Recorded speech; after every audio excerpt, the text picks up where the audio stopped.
Look, the Chicago Bears just got a triple dose of good news, and in less than 24 hours, the Chicago Bears have flipped nearly the entire interior of this offensive line.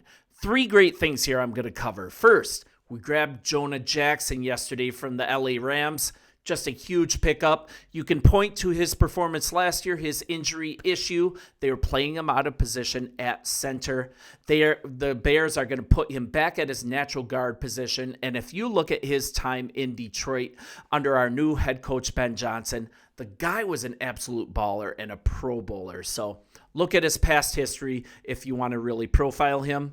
Now today, the Bears got one of the best guards in football. I'm talking Joe Thuney from the Chiefs for 2026 fourth-round pick, so not even this year. And then third, there is still tons of cap space left. The Bears are still 13th in the NFL after these two huge swings. And I'm just going to go straight to Twitter. And you guys, I'm trying to be calm. I'm just really excited about this pickup. Let's talk about Thuney. The guy spent this past season playing guard for 895 snaps and left tackle for 217 snaps. The guy has the highest pass block win rate in the NFL over the last 2 seasons. And if you look at trading this guy, if you're the Chiefs, not easy. Arguably, this guy was the MVP of the team last year. He's absolutely loved in the building. But Kansas City was sitting with the NFL's highest paid center.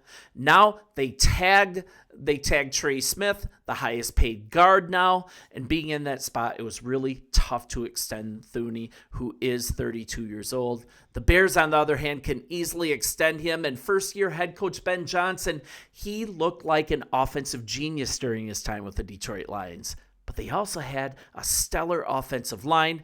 And Johnson, he's attempting to create this with the same environment, bring out the best and former overall first pick, Caleb Williams.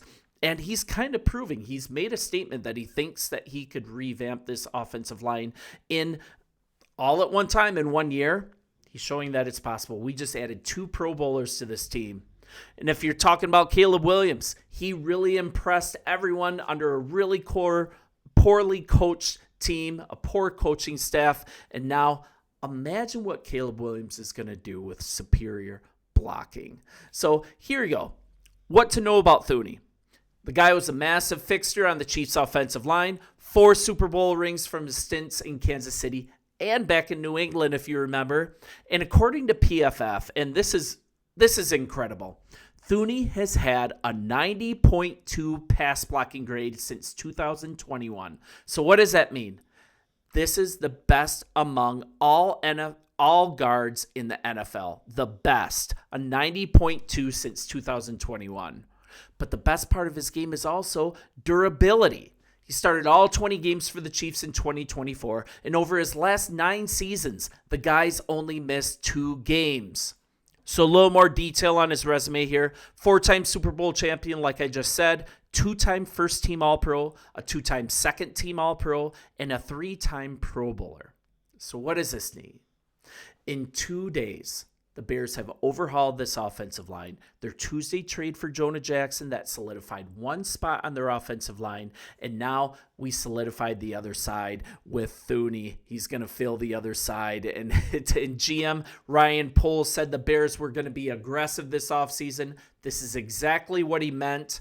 And acquiring one of the best offensive linemen in the league for a conditional 4th-round selection in 2026, it's hard to really pick apart this move. So we now have just 1 more spot left to fill on our offensive line. That's a center position. We're still able to make a big swing for Drew Dahlman. We can still make that work. And I think we're going to make a run at him as well. And we really should. And now that Thuney's here, the Bears can shift their focus to maybe even adding defensive line help and skill positions in the first 2 rounds of the NFL draft.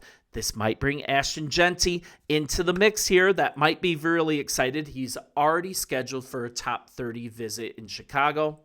Just lots of flexibility. We can add an offensive lineman in the first round, competition to starting left tackle Braxton Jones. That can be done too if the guy from LSU, our friend Will, falls from LSU to our pick at 10. We could trade up. There's just so many things that we can do, but so much flexibility from these 2 moves.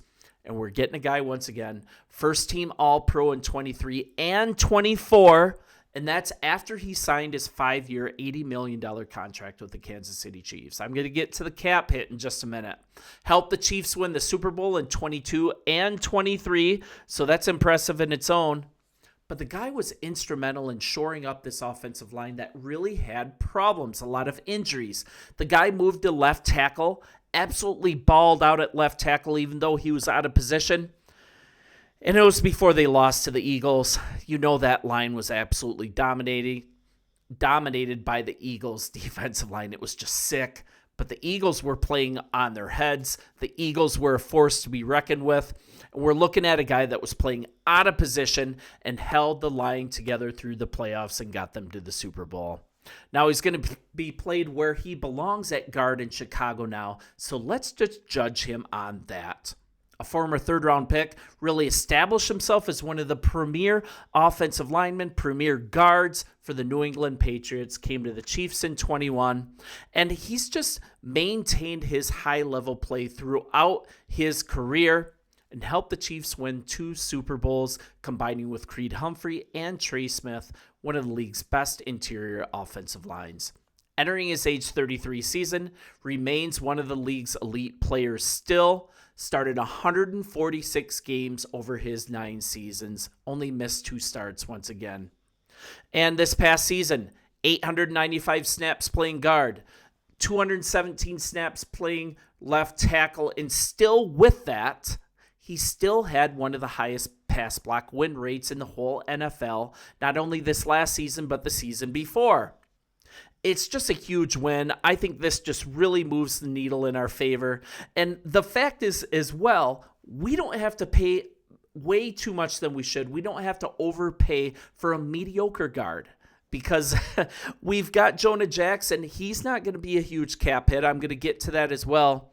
And Thuney, he's a really economical choice. So let's kind of look at where the Bears stand as far as cap hit to close and what these players are doing to our cap. So this is the updated 2025 salary cap update after the trades. The Bears still have some pressing news, but with Thuney and Jackson, Chicago before that, we are slated at roughly $80 million in cap space, number 3 in the NFL. But now still in a favorable place, still with over $45 million in cap space, that's per spot track, still ranks 13th in the league, and that means the Bears. Drew Dahlman is still very much in play. If you want an old guy, it's rumored a lot, Khalil Mack, I get that. Trey Hendrickson is still on the table. We can still afford him. We can afford one more big swing. The Bears are taking on the remainder of Thuney's contract with the Chiefs, and that's for 1 year and $16 million. And with that in mind, it looks like he might be in line for a contract extension. I will let you guys know if there's any progress of that. But we traded a 4th-round pick for him. And Chicago's also with Jackson in exchange for a 6th-round pick this year.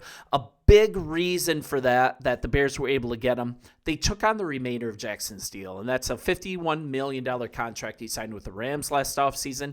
That includes a $17.5 million salary cap hit in 2025, but I was reading that cap hit might only be 14.6 once you figure in how the accounting goes into the salary cap. It's really complicated. I'm not going to get into that. But I think his cap hit is going to be more like 14.6, and that's per spot track. So it's really, you're in a really good spot. You're looking at $16 million, and then you're looking at another $14 million. So you are actually able to get 2 Pro Bowl players for under $30 million instead of paying $26 for 1 Pro Bowl guard in Trey Smith. I think it's a huge win. This helps the Bears with a need on the interior offensive line. And we've got Thuney not only being a good option at guard, but he brings just a veteran presence to this offensive line. Great locker room guy. What you really want with a young team and a young line. Everyone from New England to Kansas City can't say enough good things about this guy. He's just a hard worker, just a gritty beast, if that's a good description, and just a fantastic teammate. And he will be the glue that holds this Bears offensive line together for hopefully the next couple years. And then we can be super flexible in the draft. You guys let me know what you think. Are these great moves? Is this all good news? We talked about Jonah Jackson yesterday. Let's talk about Thuney, and I'll look forward to chopping it up in the comments. You guys have a good day. Bear down, and we'll talk tomorrow. See ya.